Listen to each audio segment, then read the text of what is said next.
Today we're gonna be talking about everybody's favorite project car, the Civic. What made it go from a cheap underdog to the king of the scene? And why does it continue to dominate builds, whether you're a garage enthusiast or a pro driver? We're also gonna be looking at some of the worst way the internet has abused this beloved icon. First clip.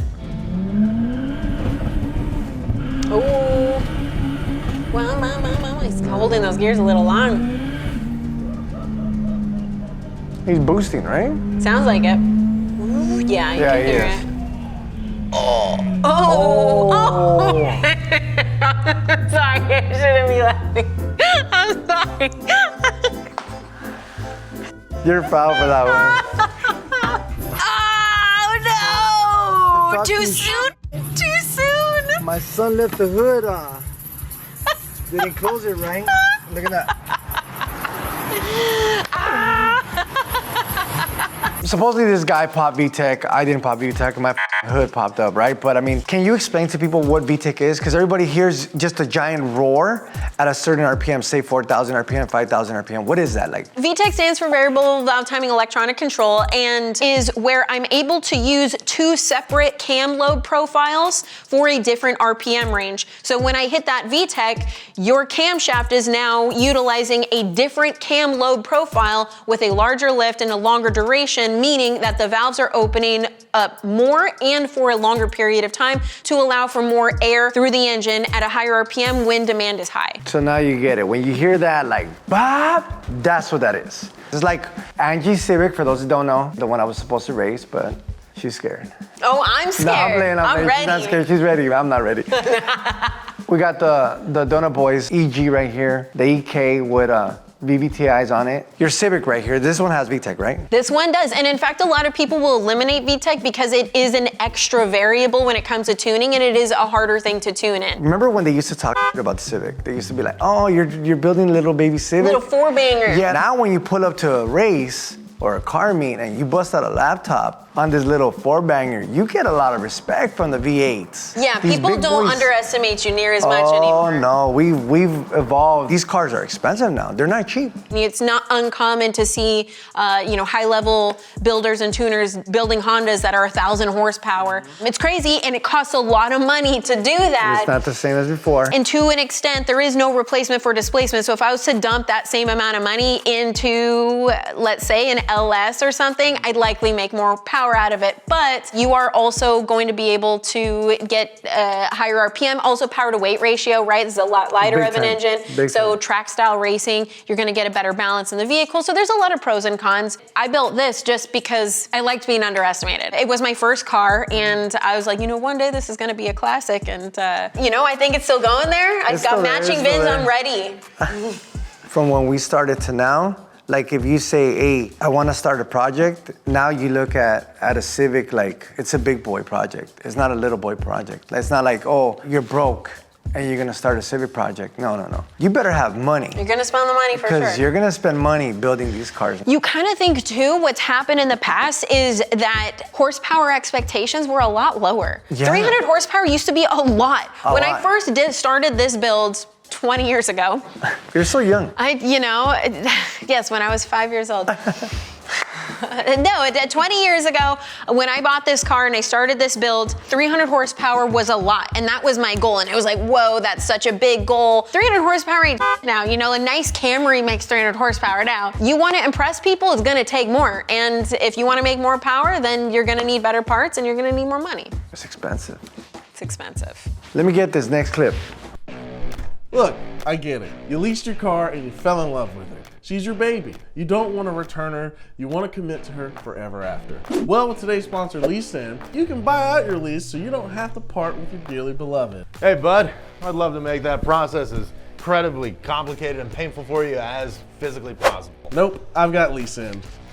Oh, that's smart. LeaseIn simplifies the buyout process and keeps pushy salespeople at bay. And they work with multiple banks, so you don't have to settle with what the dealership offers. LeaseIn also arranges titling, registration, and new plates, so you don't have to waste your time at the DMV once you bought your car. Hey, I'm good. Your time is valuable, and so is your car. LeaseIn helps save you time and keep your car. If you want to take the hassle out of buying out your car's lease, Try Lisan. Click the link below to learn more.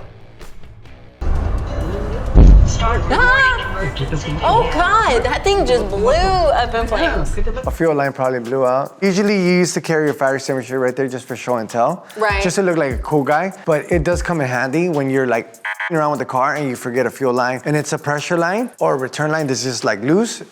Comes off and you're over here chilling, everything's getting hot and it'll catch on fire. And if it's a fiberglass front end, that's it. If he had not caught it as fast as he did, the front end would have just been all crispy and dusted. Actually, a buddy of mine with a K series like this one, he put cheap fuel lines on it. Okay. And the fuel line bursted. Do you know where the window go, the wipers go? Right there, it overheated, and then that fuel line busted up, went over, caught that whole fucking window on fire. When you're doing a race car, nowadays, I mean, honestly, spend, when it comes down to fuel, anything that's flammable, try to make sure that that's like really always changed. Even with fuel injectors and wiring to the fuel injectors, you're really higher RPM, you're doing a pull or a dyno pass or whatever, and something doesn't fire right, you lean out and you burn a piston. Like, you can do some serious damage with fuel stuff, so don't skimp out on the fuel stuff. What you see when he did put it all out and it shows kind of cuts to afterward, you can see the just dusty mess of the dry chemical that's on the car. There's so much more out now. I think 3M, and has for a while now, made a chemical called Novec. I did some work with Safecraft back in the day for an event and they used 3M's Novec for their fire extinguishers. And what's really dope is it looks like alcohol, like it's clear.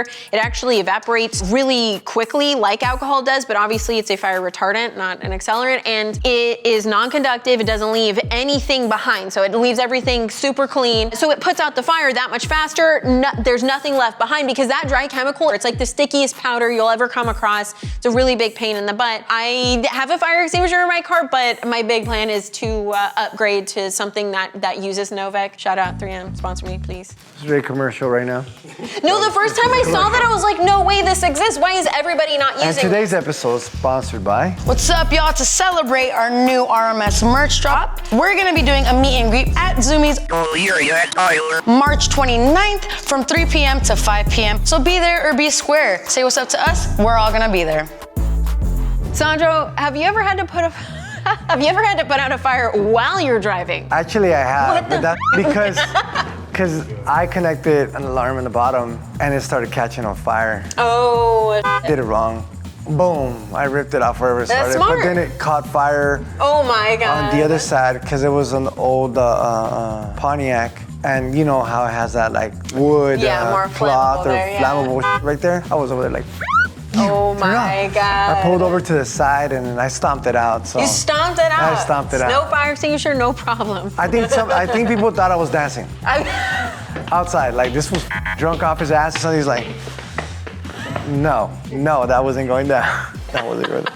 What got you interested in like building a Civic? Is that what you could afford at the time, or is that like your first car that you got, or is like, you know, like is that what you wanted, you know? I will say kind of a combination of all this. It's what I could afford. It started becoming popular because of Fast and the Furious at the time, which is really interesting. The Civic was never really highlighted much in Fast and the Furious. It was like all these other cars, but this was probably the most affordable car in the whole movie, which is probably what sparked it for everybody. And also the aftermarket was there. You could buy so many things for Civics, and all my buddies were into it, and that's kind of just, the rest is history. It's what got me into it. When I was in high school, I used to sit in my English class and I would just be making parts lists and prioritizing what I could afford and what JDM parts, you know, I'm gonna get these SIR bumpers and these SIR headlights. And then the more I learned about cars when I started going to school for it, then that parts list grew and grew and grew. And Sandro, what about you? What got you into Hondas? Coming from like a Hispanic family is like lowriders are the scene. But I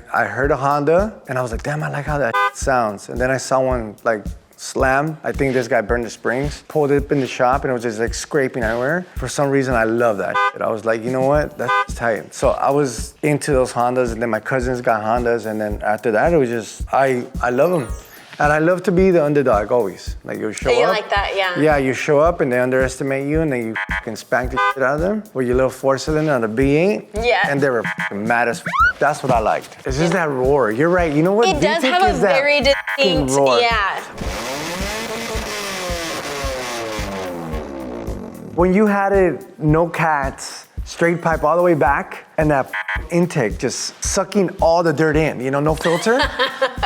And you'll step on it, it was like, whoop, bop. You'll be like, Even though you're not going that fast, because sometimes VTEC kicks and it's loud as but you do that extra You do that extra kick for no reason. You're like right here chilling and then you're like, and then the homie's looking at you like, why are you doing that? why are you doing that? They're like, It grossing me out. It's like on Lion King, and the hyena goes like, Mufasa, ooh. That's what VTEC does to you. 1100 horsepower Civic explodes manifold on the side. Oh, you see a turbo there, don't you? It looks like the turbo manifold blew off the turbo. Yeah. Or the turbo blew off the turbo manifold. I mean, you figure right after the exhaust, one, you're running a lot of boost, so there's a bunch of pressure that is gonna be built up, pushed into the engine, and then that's coming right back out. Yeah. And we've got this short space between the cylinder head and the turbo, and that turbo is a restriction for the exhaust. So it's easy for us to build, especially when we're revving that high and making that much horsepower. We're building up so much pressure in that manifold. Some's gotta give some time. But listen, when you're making over 1,000 horsepower in a Civic, there's gonna be some carnage, and you're gonna find out where the weak points are. yeah, but that's badass. That's Look at- pretty, you know, look at that's that intercooler. I know. That thing Imagine is- that beast is coming down your block. Don't get me wrong, a muscle car has power, but you see the little car coming down and you hear 1,000 horsepower. Yeah. On that, Yeah. or 1,000 horsepower on an American muscle, remember that weight ratio to this weight ratio For is like sure. crazy. And now they have all-wheel drive. They do. So it's like when they hook, they're gone. When you go this high, do you neglect parts? Like, do these people forget to like buy hardware? Do they forget to change their manifold? Are they still running their stock manifold? What do you think they I neglect? do feel like the number one is hardware. People Yeah? overlook hardware a lot because they think a bolt is a bolt is a bolt. They're not paying attention to grade or material or Yeah. anything like that. I feel like there's an extra responsibility when you're running this kind of horsepower. Hopefully whoever is helping out with this build or who we were paying to do this knows better. It's like if you're gonna turbo your car, first thing you should do your head gasket, machine your head, like just whatever. If you don't wanna do like big internals, put ARP head studs. Because remember, it needs to expand a little bit. Now that's a lot of pressure. And if you've never done it, it'll break those bolts and that's it. Those bolts are only made Yeah. for the pressure that was engineered stock, Yep. right? And you a gotta lot of put people don't do lumber- that. They don't switch them out. You know, and that's even a common problem when you're not doing something aftermarket. A lot of head bolts, especially in all Hondas, they're all torque to yield. And I can't tell you how many times I've seen head gaskets that blow again, even though there was no warpage on the head or anything. And they're like, why did this head gasket blow? Oh, because you used the same head bolts out of it. You didn't change them. All torque to yield head bolts need to be replaced every single time, or else Yep. you're gonna run into that issue again. And then you have that one buddy's like, nah, you could run them again. Exactly. Don't get me wrong. Sometimes it works. I've been Is that it buddy. worth it? Is it worth it when you could have just spent an extra $60 on some bolts? But I mean, blows at 1,000 horsepower, regardless of matter. There's gonna be carnage. You're gonna find the weak points. Yeah. In this next clip, we've got a Tesla Plaid racing a Honda Civic on the streets of Miami. Let's check it out. It's gonna get rocked. Get him, boy. Get him, boy.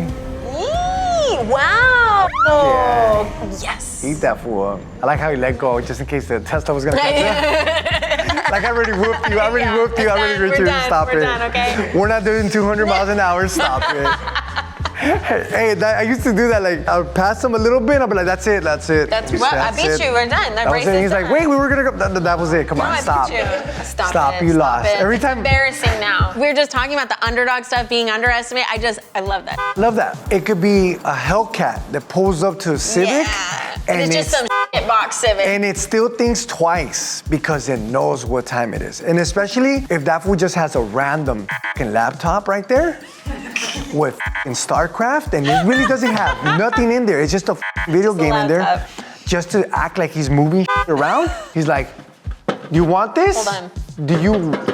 Do you want these Zergs to you up right now? And he's like, I don't need that. I'm like, all right. I can't handle that That's what's up. embarrassment. That was me. It's because I saw fools pulling up with laptops and I had a laptop. You just And all I had was StarCraft. Isn't there the scene in Fast and the Furious, that like opening race that they do? That's exactly what the dude is just like playing whatever. I put the laptop on top and then I was like, oh yeah, Oh I'm my ready. God. There was nothing there. I was like, what a boo-boo ass fool, dude. All right, so according to the poster of this next clip, they hydrolocked their Civic in a mud hole and their R18 engine has some impressive damage while still running. Let's take a look. rod cap action in an inspection hole. It's still, And it's still running? That's wild. Civics you are just don't get You just that. don't stop. You just with don't anybody stop. else. Can't stop, won't stop. It'll still take you to work, It'll still take you. bring you back. You know what? It might decide to give out the following year. My baby was in the hospital, right? And I didn't have a lot of money. And the head gasket had blown. And I was low on dough, and I was like, fuck, bro, like, you gotta hang in there. My baby was in there for a cool minute. That car hung in there for a year. It waited for you. A year. It waited for you. That's a real year. one. What happened here? Generally, when we hydrolock an engine, water gets into the combustion chamber somehow, and liquid doesn't really compress well. Correct. So what happens, that crank is moving the rod up, and when we go to squeeze that liquid, that's not happening. So the liquid stays where it's at, and our rod ends up usually bending or getting damaged. Now, usually we end up with a seizing situation. That rod might bend really nasty and we get stuck. Crank's not moving, nothing's moving. In this case, it looked like it shot the rod cap clear off, and I'm assuming that pistons may be stuck in there, so all the other cylinders are still going, but that rod is off of the crank, and he just kind of got You're left. f***ing good as detective. You know what? She's f***ing amazing. FBI. Automotive That was FBI. a good, you know what? Fucking solid ass you. detective Thank you. right there. I like that. Let me get this next clip. Tell you, this case is pure carnage. Take a look. I don't even know what that is over there. I don't know That's what that pretty much is. soldered into the case. That's still good. You got carnage down I like there. that. And I don't even know what this is, but I got a lot of these. It sounds like me. What is that? No. It's f***ed up though. Do you see the bearings give out a lot on Honda transmissions? Because I really don't. No, Honda transmissions, those older Honda transmissions are quite sturdy. The only time I really saw really bad bearing problems is when just there was no fluid or the fluid hadn't been changed in 15 years. Now, I feel like rebuilding a transmission like this, depending, I don't know what tranny it is, honestly. If it's stick shift, it depends what it is. If it's an LSD tranny, then maybe it might be worth it, but if it's not. I feel like we see a lot more problems with like the CVT trans. Oh, lot. Yeah. But everybody knows that. But these ones, I think Honda did a good job with them. Let me get this next clip. Oh, I love those, the Believe Wago Believe it bands. or not, you are looking at an early 90s Honda Civic wagon, and it has some wild modifications. Hell, this one's Let's just go dope. I don't know if ahead I've and seen one of address those the though. elephant in the room, which is the massive wheel and tire setup on this. 32-inch tall tires Yeah. and suspension. Those on are it. pretty thin for how big those tires are, An too. Acura MDX under here. All of the subframes have rusted been as shit, swapped too. out. Even the engine has been swapped out, so we're Oh. basically Okay. looking at an Acura The J? MDX Yeah. with a Civic body. That's super sick. I like it. And with that engine too, that thing probably rips. It boogies. Yeah. It boogies. I tried doing that I own the K truck and I tried to do yeah. it. I tried to go up and, well, my math was so f***ing wrong. Like that was going up and the wheel was like going like this. And I'm like, wait, what's going on? And then I tried to drive it and then for some reason it just said, F you, boop, to the side. My wheels broke. I started thinking about life. I'm like, what am I doing? How have I reached this Why? point in my life where And then my kids look at me like, what are you doing? I'm like, leave me alone. Leave Don't me question alone. me. Don't. Don't you ever question your dad? Since you're f***ing tall, Aiden, look up at me. Don't look down at me. He's tall as that's gonna be my daughter. I'm gonna tell her when she's because she's gonna be much taller. You than see, me. like- Don't you ever. But that's tight though. Like you see like this. Yeah. And you're gonna see what I do to You my know, car. I'm excited. It's gonna be sick. Yeah, stay tuned for my build. Isn't that so cool? Like the versatility of Honda. You got a Wago van that's like Yeah. full-on Baja vehicle and Raise them, slam them, VIP them, whatever you want. Whatever you want. Whatever There's you no want. wrong answer. Maybe 24. Even you know, okay, Maybe all right. 24. Let's be reasonable here. Okay. All right, that's outrageous. Hey, they're low riders. I was just gonna say that. The low, like you got the wire wheels on. Everything. Hondas. Next clip. Ooh, baby. There you go. Woo! Stop it. Stop it. Here you go. Let it run. Let it run. Oh, dying. 7.9. TSA, this was a world record. If it's a world record, it has to be B series. Outlaw 2.0 B series. You're right. Sandro called All-wheel it. drive Honda Civic. All-wheel drive? Oh, sick. We went from front wheel drive to the S2000 engine in there, back wheel drive, to all wheel drive now. Yeah. We're everywhere. The Honda scene could dominate wherever it wants, honestly. I love sure. that. I love that. I love that about it. And it's kind of like nationwide too. Yeah, you know, yeah, it's not just in everywhere. Cali, it's all over It's from all over coast the to world. coast. Can I get this next clip? CRX, look at that bad boy. Yeah, I love CRXs. There's Go, baby, go, no, go. Oh man, it looks like something happened on that front left tire. They probably dropped an axle, snapped a spindle or something. Something snapped Ball for joint. sure. Cause you see it dump on the front left. It definitely looked like something locked up to create that like weight transfer look, like watch. that. There it is, there it is. Whoa, whoa, that spin out, that's crazy. Oh Wow. Wow. Keep racing, my dude. Keep racing, man. You know what? Keep it dirty. Keep it. Ready, do it together? 30, 1, 2, 3. Keep it dirty. Hell yeah. Ah! Oh, come on. Good times, good times, good times. You're crazy. That's good times. Oh my God. Put the water in that motherfucker all day. Oh my God. That's just good times. That's just right. good times. That's a really nice, big, fat, smoky burn. Yeah, that's a badass. good, you're right. That's a good time. That's good times. Could you go over what does spraying nitrous on a stock motor do? Oh, they were spraying nitrous? That's why he's got the bottle. I thought it was water. No, that's straight up nitrous.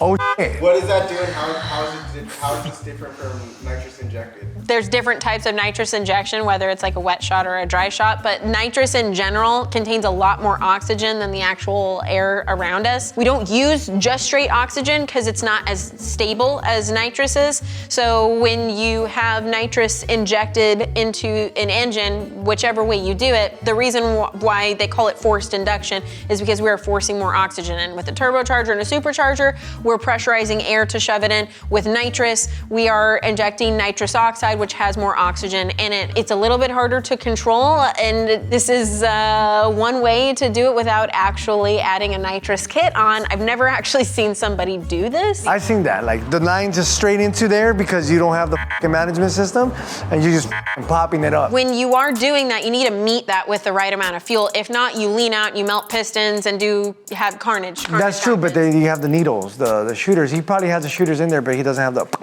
It's possible. I don't know, doesn't I have the can't button. see his setup, but it looks like they're having fun Yeah, regardless. I like that for you. I like that for you. Just like I like this next clip for you. Ooh. Oh yeah, good old boys right there. Woohoo! Yeehaw! See, back in my day, we just used to get trays from the McDonald's and put them on the back tires and pull the e-brake and spin around, you know? If you want to do fun, sick, like, you know, donuts where you're flipping it or whipping it, you got to get the rear end out. And if on a rear-wheel drive car, you can do that. But on a front-wheel drive car, the wheels are just hanging out for the ride. So what a lot of people do, friends of friends, definitely not myself, is you get trays such as fast food trays or cookie sheets. You drive the rear wheels over those, you pull the parking brakes so they don't roll out, and now you drive with the front wheel and you can turn the wheel and whip it, and you can get pretty fast. I've heard you can get pretty fast until the plastic wears out in the trays, and then you gotta put new trays underneath. That's what I've heard. I've just seen videos. Just put oil on the back tires and the front tires and just go crash. Yeah. It's good advice for the kids out there. Yeah, have fun. Let's slide into that next clip. Oh, we were just talking about lowrider nice. Civics. Yeah. Oh, the little dead leg, I like that. Those are bags too. Yeah. Those are fast. It's so crazy how fast they make bags now. Suspension from back in the day till now has So evolved. different. It has Oh, evolved. yeah. For us back in the day, we used to burn the springs or switch them out from another car to that car and weld the top hats Or cut and it. weld the bottom of it and to make sure that you don't overcook it because then the f***ing seals blow out on the shocks and then your car's running like shit and then you're running down the street on Eagle Rock Boulevard making a left and then the suspension just f***ing blows out and you have like 5 big ass homies in there and then you can't move the car no more so you have to call the other homie to pick you guys up. That means it happened to me. Because then you have no car to go to work in because the suspension is slapped to the floor. But now you evolved. You did it for the boys. You do it for the boys. The homie said, go lower. And we went too low. and the springs broke. Too low. Suspension from the Civics from back in the day till now is like, bro, you could just open up a catalog and You choose, do anything. do what you want. What was that word that you used? Plethora? A what? A plethora. There's a plethora. You did it, yeah. Fucking suspensions out there. Like the K-swap that the Donut Boys did on this EG Civic, they spent what, like 50 racks? That's a big budget. It's a big budget. There's options up the ass nowadays. Like you could do whatever you want, whether you go turbo, whether you go nitrous, whether you go all motor, whatever. Whatever you want, yeah. Or like if you want to go like her, single slam, turbo. Yeah, that was actually the first engine I ever built when I was in engine class at RCC, and I dumped like all of my paychecks into it. It's got way too much money inside. But now that you have the options, if you were to start the build now, would you do something different? Would you still stay with the single slam, or would you go with the? Yeah, my reason for sticking with the single slam is because one day this will be a classic. And I wanted the VINs to match. Also, when I very first did this build, there was a bet going on between me and some buddies. One of my buddies had a hatch that also had a single cam in it, and he was gonna turbo his. We were both gonna put some eBay kits on it and see who was faster. I ended up going with the Greddy kit because the eBay kit I got, they sent me a B-series manifold instead, so it just worked out. I ended up getting the Greddy kit. He got the eBay kit. His turbo blew up on like one of the first few runs, and mine didn't, because it's a high quality Greddy kit. Shout out to Greddy. And I'm still gonna be where this is the never-ending project. I am gonna continue to, like, you know, I kept my cruise control, I kept my air conditioning, I kept my power steering. It's not tucked. Everything is completely functional, and anything that needed to be modified was. Everything that didn't, I didn't. And you know what? I give you props, because usually all of us that started doing like engine work, the first thing was gone.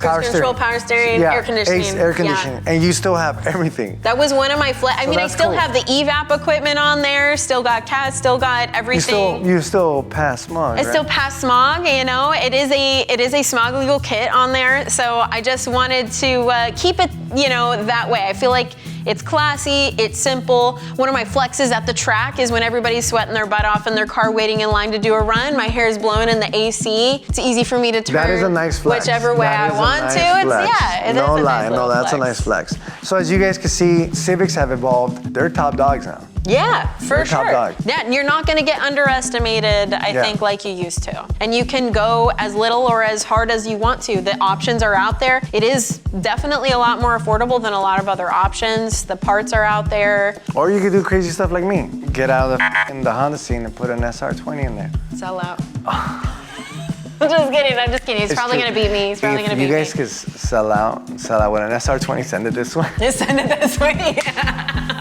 If you guys wanna see more fun RMS content, click here, or there, or there, or there, wherever they put the links. And if you wanna see us go in more depth on any one of the topics we talked about today, let us know in the comments. Till then.